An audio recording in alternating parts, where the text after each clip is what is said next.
کہ ہم نے ایک مرتبہ ووٹ ڈال دیا تو اب ہماری ذمہ داری ختم ہو گئی. نہیں، یہ ذمہ داری اجتماعی ذمہ داری ہے. اسلام نے مسلمانوں کو جو خلیفہ بنایا ہے یہ ایک اجتماعی خلافت ہے. یقیناً اسلام نے اجتماعیت کی تعلیم دی ہے.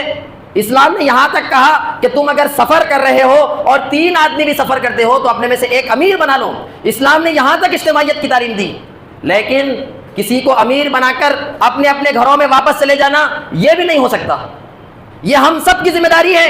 ہم سب اس محلے کے کارپوریٹرز ہیں.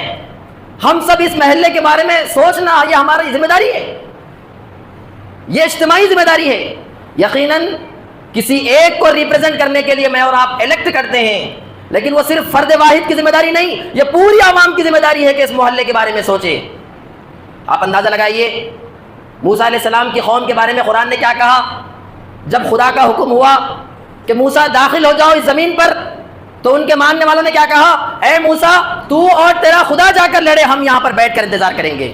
اگر میں اور آپ کسی کو کارپوریٹر الیکٹ کرتے ہیں اور سمجھتے ہیں کہ میری مرضی کا آدمی نہیں بنا اس لیے میں کام نہیں کروں گا، یا پھر میری مرضی کا بھی بن لیا تو بس اب اس کی ذمہ داری ہے، یہ عوام کی ذمہ داری نہیں ہو سکتی. عوام کو بھی سوچنا چاہیے کہ اس محلے کے بارے میں ہر شخص کارپوریٹر ہے، ہر شخص ذمہ دار ہے. اس محلے کے مسائل کے اوپر ہر شخص کو بات کرنا ہے. یقیناً ہم میں سے ایک نمائندے کو اٹھ کر وہاں پر بٹھاتے ہیں، لیکن وہ کرنے کے بعد میری اور آپ کی ذمہ داری ختم نہیں ہوتی.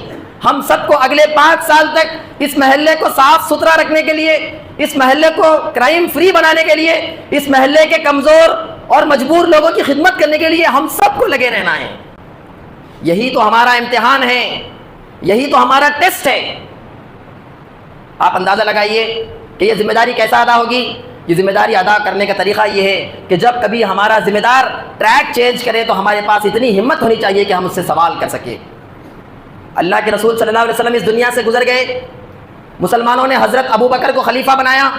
حضرت ابوبکر نے اپنی پہلی تقریر میں کیا کہا، لوگوں میں تم میں سے بہترین نہیں تھا لیکن تم نے مجھ پر یہ بھاری ذمہ داری ڈالی ہے تو میں تم کو خدا کا واسطہ دے کر کہتا ہوں کہ اگر میں خدا اور رسول کے حکم کے خلاف ہٹ جاؤں تو تم مجھے سیدھا کر دینا.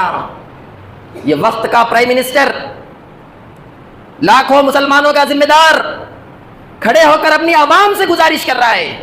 یہ عوام کی ذمہ داری ہے کہ جب کبھی آپ محسوس کریں کہ آپ کا منتخب کردہ نمائندہ وہ خدا اور رسول کی تعلیمات سے ہٹتا ہوا محسوس ہوتا ہے تو یہ اسلام آپ پر ذمہ داری ڈالتا ہے. ملت اسلامیہ کے پہلے صف کے لیڈرز یہ محسوس کرتے تھے. آپ اندازہ لگائیے حضرت عمر جس کے بارے میں یہ بات آتی ہے کہ وہ جس گلی سے گزرتے شیطان ہیبت کہہ کر وہ گلی چھوڑ دیتا تھا.